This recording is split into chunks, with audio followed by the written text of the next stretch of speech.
Hello friends, आज हम tribal Dikus and the vision of a golden age जो कि चैप्टर नंबर 4 है।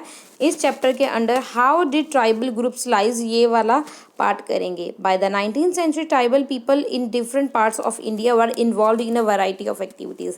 तो 19th सेंचुरी में जो ट्राइबल पीपल थे वो भी बहुत सी एक्टिविटीज़ थी, उनमें वो इन्वॉल्व हो गए थे। सम वर अ जुम कल्टिवेशन, तो बहुत से जो ट्राइबल पीपल थे वो जुम की कल्टिवेटर्स थे, जिनके कल्टिवेशन करते थे। Some of them practice jhum cultivation that is shifting cultivation. Jhum cultivation को शिफ्टिंग कल्टिवेशन भी बोला जाता है।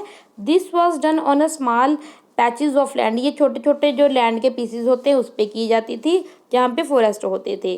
The cultivators cut the tree tops of allow sunlight to reach the ground. तो क्योंकि बहुत से ट्री जब ज़्यादा हो जाते थे, ये ऊपर ऊपर वाला हिस्सा ट्रीज का कट कर देते थे ताकि जो नीचे भी ग्राउंड लेवल पे सनलाइट पहुंच सके। And burn the vegetation on the land to clear for cultivation, और जो जितनी भी बाकी ज़मीन होती थी आसपास उसका जो वेजिटेशन होता था उसको जला देते थे ताकि उस जगह पे खेती की जा सके। They spread the ash from the firing, जो फायरिंग से जलने के बाद जो एशेज हुए हैं उसको फिर ये स्प्रेड कर देते, फैला देते थे। Which contains potash to fertilise the soil, तो जिसमें वो पोटाश होती थी, यानी कि गुणवत्ता बढ़ जाती थी उस मिट्टी की उस एशेज से मिलने के बाद। They used the axe to cut trees, तो वो जो कुल्हाड़ी होती है वो यूज़ करते थे ट्रीज को कट करने के लिए। एंड हो टू स्क्रैच द सोइल, तो हो यूज़ करते थे सोइल को स्क्रैच करने के लिए ताकि उसको कल्टीवेशन के लिए प्रिपेयर किया जाए। दे ब्रॉडकास्ट द सीड्स, तो उन्होंने सीड्स को भी ब्रॉडकास्ट कर लिया। That is scattered the seed in the field instead of ploughing the land and sowing the seed. Once the crop was ready, जब क्रॉप रेडी हो जाती थी, तैयार हो जाती थी, एंड हार्वेस्टेड, जब उसको काट लिया जाता था, they move to other field, तो वो फिर नेक्स्ट फील्ड में जाते थे। A field that has been a cultivated once was fallow for a several year, तो जब एक जगह पे, ध्यान से देखिए, ये देखो ये है, यहाँ पे बहुत सारे पेड़ थे, ये सपोज करिए बहुत सारे यहाँ पे पेड़ थे, ठीक है। तो ये इतना सा छोटा सा हिस्से पे उन्होंने क्या किया, उन्होंने आग लगा दी, यानी कि उसकी जब एशिज से फिर उसको क्या कर दिया, उस पे यानी कि खेती कर ली। तो फिर क्या भाई, क्योंकि उसमें जो उपजाऊ शक्ति है वो तो उस जो हमने क्रॉप उगाई थी उसके ना साथ ही आ गई है ना। तो अब वो उसी खेत फील्ड पे नहीं करेंगे खेती दोबारा, वो नेक्स्ट फील्ड पे चलेंगे और नेक्स्ट पे चलेंगे और इसको 2 to 3 ईयर उसको खाली छोड़ देंगे, ठीक है। ऐसे किया करते थे। Shifting cultivators were found in the hilly and a forest tracks of north east and the central Asia, तो सेंट्रल एशिया और नॉर्थ ईस्ट यानी कि देखो ये अगर हम इंडिया का ये देखो ये ऐसे मैप देखें तो ये ऊपर ये यानी कि नॉर्थ ईस्ट ये वाला इधर वाला एरिया है, और जो सेंट्रल एशिया है ये वाले एरिया में शिफ्टिंग कल्टीवेशन की जाती थी। The lives of these tribal people are dependent on a free movement within the forest and on being able to use the land and forest for growing their crop, यानी कि in simple language यानी कि वो forest के ऊपर ही उनकी life depend थी, उसके ऊपर ही वो सारे डिपेंडेंट थे जब सभी कार्यों के लिए। That is the only way they could practice shifting cultivation, तो ये सिर्फ शिफ्टिंग कल्टीवेशन के साथ ही वो क्या करते थे, वो फसलें उगाते थे और अपना जो गुजारा करते थे, ठीक है। फैलो का मतलब मैं बता ही चुकी हूँ। Field left uncultivated for a while so that the soil recover fertile, तो इसलिए खाली छोड़ दिया जाता था उसको ज़मीन को कि वो दोबारा अपनी जो पौष्टिक है यानी कि वो सॉइल दोबारा रिकवर हो जाए, दोबारा से उपजाऊ हो जाए। Okay, some were a hunters and gatherer. Okay, ये पढ़ लिया था हमने। शिफ्टिंग कल्टीवेशन ये हमने कर लिया था। Okay, some were a hunters and gatherers. In many region tribals group lived by a hunting animals and gathering forest produce. बहुत से जो एरिया हैं ट्राइबल ग्रुप्स थे वो क्या करते थे, एनिमल्स की का शिकार करते थे और जो फॉरेस्ट का प्रोडक्शन है उसको क्या जी गैदर करते थे। They saw forest as a essential for survival, वो फॉरेस्ट को ऐसा मानते थे कि ये बहुत ज़रूरी है हमारे सर्वाइवल के लिए। The Gonds were Khonds. The Khonds were such as the community living in the forest of Odisha. Odisha के फॉरेस्ट में, जंगलों में घोंस रहते थे। They regularly went out on a collective hunts and they divided the meat amongst themself. तो क्या करते थे, वो डेली जाते थे फॉरेस्ट में और वहाँ पे शिकार करके लेके आते थे, जो भी उनको मिलता था फिर वो शेयर करके खाते थे। They ate fruits and roots collected from the forest and cooked food with the oil they extract from the seeds of the sal and a mathua। तो क्या जी, जहाँ तो वो फ्रूट्स होते हैं, रूट्स हैं, उनको खा लेते थे। बहुत सा सामान ऐसा भी होता था, जैसे कि बहुत से सीड्स ऐसे भी होते थे जिनको वो, जैसे कि साल एंड मथुरा को, इसको भी वो उनसे सीड निकालते थे, ओके, ऑयल निकालते थे, okay. And they used many forest shrubs and herbs for medical purpose. बहुत से जड़ी बूटियाँ ऐसी भी थी जिनको वो दवाइयों के पर्पस के लिए यूज़ किया करते थे और उनको सोल्ड भी करते थे लोकल मार्केट्स में। The local weavers and the leather workers turned to the nords when they needed supplies of the kusum and a polished flowers to color their clothes and leather। तो यहाँ से उनको कौन से उनको सप्लाई मिल जाती थी, कुसुम और पलाश फ्लावर्स की, जो कि कपड़ा रंगने के लिए और लेदर के लिए काम आते थे। तो ये फिगर 2 में देख सकते हो, ये डोंगेरियाज कांधा वुमेन इन ओडिशा है, जो कि home pandanus leaves from the forest to make a plates बनाने के लिए, देखो लीव्स इकट्ठा करके लेके जा रही हैं, इनसे फिर ये प्लेट्स बनाएंगी, ठीक है। तो आगे देखते हैं, from where did this forest people get their supplies of the rice and other grains. तो ये जो लोग हैं, ये जो राइस हैं और जो गेहूँ है, वो कहाँ से मतलब लेते थे। At time they exchange good getting what they needed in return of their valuable forest produce. तो ये मतलब बदला करते थे, यानी कि जो इनके पास सामान होता था ये दे देते थे और जिस चीज़ की इनको ज़रूरत होती थी ये उनसे ले लेते थे। Eight other time they brought a goods with a small amounts of earning they had. बहुत से गुड्स ऐसी भी थी जो ये अर्निंग के ज़रिए भी खरीदते थे। Some of them did odd jobs in the villages. बहुत से अलग तरह के जॉब्स भी करते थे, जैसे कि लोड कैरी करना और बिल्डिंग रोड्स बनाना। और while other लेबर्ड in the field. बहुत से ऐसे भी थे जो फील्ड में लेबर का, मजदूरी का काम करते थे। Of a peasant and farmer. When a supplies of the forest produce a shrink. जब ये सप्लाई कम हो जाती है, श्रिंक हो जाती है फॉरेस्ट प्रोड्यूस की, tribal people had to increasingly wander around in search of a work as labour. तो अब भी उनके पास ये इतना प्रोड्यूस नहीं है, तो अब वो भी काम की तलाश में वो निकल पड़ते हैं as a labourer. But many of them like in the भाईगर्स ऑफ द सेंट्रल इंडिया। पर बहुत से ऐसे थे जैसे भाईगर्स जो सेंट्रल इंडिया के थे, were reluctant to do work for the other. तो वो दूसरे के लिए काम करते थे। The Baigas saw themselves as a people of the forest. तो वो अपने आप को फॉरेस्ट के लोग मानते थे। Who could only live in the produce of the forest. वो ऐसे लोग मानते थे वो अपने आप को कि वो सिर्फ फॉरेस्ट के ऊपर ही सर्वाइव कर सकते हैं। It was below the dignity of the Baiga to become a labour. तो ये उनकी यानी कि आन बान शान के खिलाफ था कि वो लेबरर का काम कर रहे हैं। Tribal groups often need to be a buy and sell in order to be able to get the goods that are not produced within the locality. तो जो ट्राइबल पीपल्स हैं इनको बहुत से सामान को बेचना पड़ता था, बहुत से सामान को लेना पड़ता था, क्योंकि बहुत से जो प्रोडक्ट्स हैं जो लोकेलिटी से उसको मिलते थे जो इनके पास नहीं होते थे। This led to their are dependence on a traders and money lenders. जिसके लिए इनको मनी लैंडर्स और जो ट्रेडर्स हैं उनके ऊपर डिपेंड होना पड़ गया।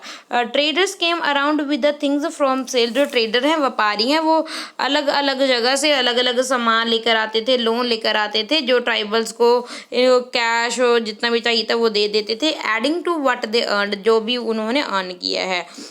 But the interest charge on the loan was a usually very high. जो इंटरेस्ट लेते थे ना, ये जो पैसा भी लोन देते थे उसका चार्ज मतलब ब्याज दर बहुत ज़्यादा होती थी। So for the tribals markets and the commerce often met डेप्ट एंड द पॉवर्टी। जिसकी वजह से ये जो ट्राइबल्स हैं ये हमेशा कर्जे में डूबे रहते थे, जहाँ तो ये गरीबी का शिकार थे। They therefore came to see the money lenders and traders as the evil outsider and the cause of their misery. इसीलिए ये जो मनी लेंडर्स हैं और ट्रेडर्स को ये अपने माइजरी दुखों का कारण मानते थे, ओके, और इनको ये आउटसाइडर बोलते थे, ओके। सम हर्डर्ड एनिमल्स, जो बहुत से ऐसे भी थे जो एनिमल्स का शिकार करते थे। Many tribals group lived by herding and rearing animals, बहुत से ऐसे भी थे जो जानवरों का शिकार करके उनको पाल के वो इस तरह का वो काम करते थे। दे वर अ pastoralists who moved with their herds of the cattle or ships according to the season. मौसम के आधार पे सीजन के रुत के हिसाब से ये अपने कैटल जो भी इन्होंने गाय भैंस बकरी जो भी इन्होंने पाला होता था उसके साथ ये एक प्लेस से दूसरे प्लेस तक मूव करते रहते थे। When the grass in a some place were exhausted they moved to another area, क्योंकि ये जो घास फूस खाने वाले जो जानवर हैं कैटल्स हैं, जब किसी एरिया में ये ख़त्म हो जाते थे, ख़त्म होने वाले होते थे, ये दूसरे एरिया की तरफ मूव कर जाते थे, ये जो हर्डर्स होते थे। The Van Gujjars of the Punjab hills, जो पंजाब में वन गुज्जर्स हैं पंजाब हिल्स में, और the Labadis of the Andhra Pradesh was the cattle herder, ये जो पंजाब के थे वन गुज्जर और ये थे लाबाडीज ये आंध्र प्रदेश के थे, ये कैटल हर्डर्स थे, यानी कि ये पशुओं को पालते थे। द गद्दीस ऑफ द कुल्लू व शेफर्ड, जो गद्दीस थे कुल्लू के ये शेफर्ड थे यानी कि चरवाहे थे। And the Bakarwals of the Kashmir rear the goat, ये बाकरवाल से जो कश्मीर के ये गॉड्स को बकरियां पालते थे। You will read more about them in your history book next year, तो 9th क्लास की बुक में आप पढ़ने वाले हो इनके बारे में डिटेल्स। ये सोर्स है, सोर्स में हम देखते हैं क्या है। Okay, a time to hunt, a time to sow, a time to move a few to new field. Have you ever noticed that the people living in a different type of society do not share the same notice of the work and time? तो देखो अगर हम देखें एक particular society में difference होता है भाई, डिफरेंट सोसाइटी में एक जो टाइम और वर्क का जो शेयर है वो सेम नहीं होता। The lives of the shifting cultivators and the hunters is in different regions were regulated by the calendar and division of the task for the men and women। मगर ये जो division की गई थी इनके जो मैन एंड वुमेन थे tribals के कैलेंडर के अकॉर्डिंग और टाइम के अकॉर्डिंग इनके काम की डिवीजन की गई थी। Verrier Elwin a British anthropologist who lived among the Begas, ये बेगास के बीच में रहे थे। And cons of the central India for many year, बहुत साल तक यानी कि 1930 से लेकर 1940 के बीच में ये इनके साथ रहे थे। Giving as a picture of what this calendar and division of the task we like, तो उस ने जो भी लिखा है उस ये एक सोर्स है हमारे लिए जिससे हमें इनकी लाइफ के बारे में पता चलता है। तो ये क्या बताते हैं, वो क्या लिखते हैं। In a Chait women went to clearing to, तो चेत के महीने में जो वुमेन है वो क्लियरिंग करती हैं, साफ सफाई करती हैं। Cut stalk that were already reaped, वो जो रीप हो गई हैं पक चुकी हैं वो स्टॉक को तोड़ती हैं। मैन कट लार्ज ट्रीज, जो मैन है वो बड़े बड़े ट्रीज को कट करते हैं। Go for their ritual Hunt, तो ये रिचुअल जो इनका हंट है शिकार पे जाते हैं। The hunt began at full moon from the east, तो फुल मून यानी कि जब पूर्णिमा होती है ईस्ट से तब शुरू होता है। Traps of the bamboo were used for hunting, तो ये जो बैम्बू है बांस है उसको यूज़ किया जाता था हंटिंग के लिए। The women gathered fruits like a sago, womens हैं वो फ्रूट्स इकट्ठा करती थी जैसे कि sago, tamarind and a mushroom. Baiga से जो Baiga women can only gather roots और the kanda and the mahua seeds, ये जो बेगा मूवमेंट्स थी ये क्या इकट्ठा करती थी, ये कंदा एंड अ महुआ जो उसके सीड्स हैं उनको इकट्ठा करती थी। Of all the Adivasis in Central Asia, जो सेंट्रल एशिया में आदिवासी थे ट्राइबल्स थे, the biggest were known as a best hunter, तो जो बेगास थे इनको बेस्ट हंटर्स माना जाता था। इन बैसाख के महीने, देखो पहले चेत था फिर बैसाख के महीने में the firing of the forest took place, तो फिर यानी कि उनको जो फॉरेस्ट है उनको आग लगा दी जाती थी। The women gathered unburned woods of to burn, तो जो नहीं जले दरख्त उनको जलाने के लिए इकट्ठा करती हैं womens. Man continue to hunt, तो मैन बस वो हंटिंग ही करते हैं। बट नियरली देयर विलेजेस, तो बहुत से विलेजेस में वो हंटिंग करते रहते हैं। इन जेठ जेठ के महीने में वो क्या करते हैं, सोइंग टुक प्लेस, तो सो करते हैं यानी कि बीजते हैं, एंड हंटिंग भी चलता रहता है उनका। From अज्द to Bhadon, Asadh to Bhadon the man worked in the field. तो फिर ये असो टू भादों तक ये जो मैन है वो फील्ड में काम करते हैं।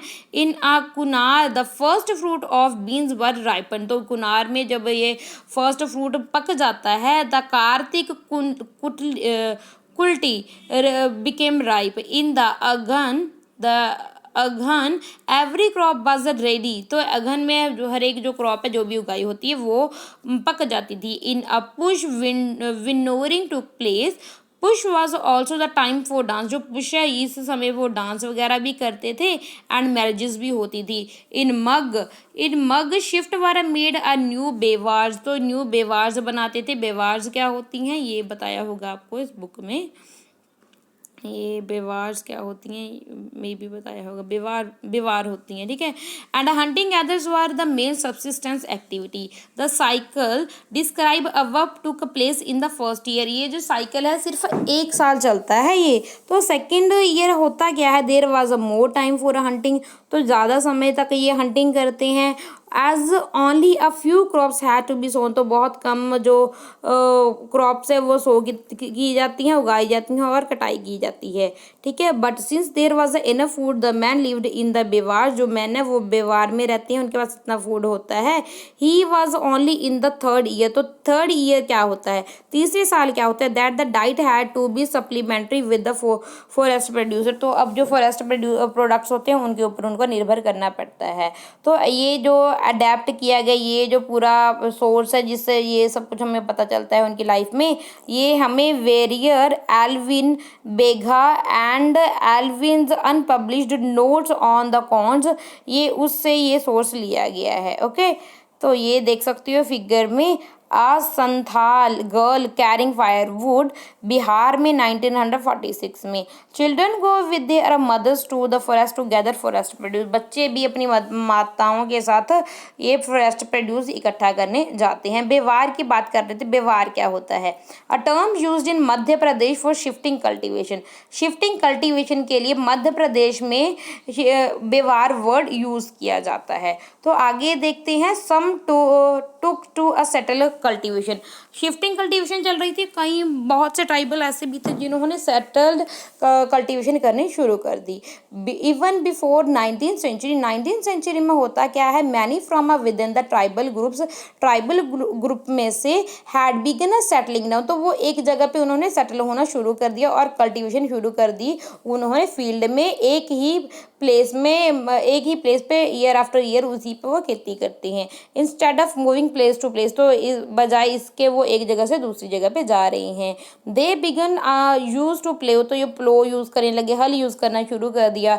धीरे धीरे gradually got a rights over the land they lived on, तो धीरे धीरे उनको ये हक समझने लगे उस लैंड पे जिस पे वो रहते हैं और खेती करते हैं, ओके जी। इन मैनी केसेस, बहुत से केसेस में, जैसे कि like the Mundas of the Chhota Nagpur, the land belong to the clans as a whole, तो ये जो जितनी भी लैंड है ये क्लेन्स को बिलोंग करती थी। All members of the clan were regarded as a descendants of the original settler, तो ये जो क्लेन्स वो ओरिजिनल सेटलर माने जाते थे, उनकी ये लैंड मानी जाती थी। Who had first clear the land, क्योंकि उन्होंने ही इस लैंड को क्लियर किया था, तो इसीलिए all of them had right on the land, तो इसीलिए उनका ही राइट माना जाता था कि उनका राइट है इस लैंड के ऊपर जिन्होंने इसकी सफाई की है लैंड की। Very often some people within the clan acquired a more power than other, बहुत से जगह पे ऐसा भी हुआ कि क्लीन से ज़्यादा उनके पास पावर आ गई। Some became chiefs and other followers, बहुत से चीफ बन गए, कुछ उनके चेले बन गए।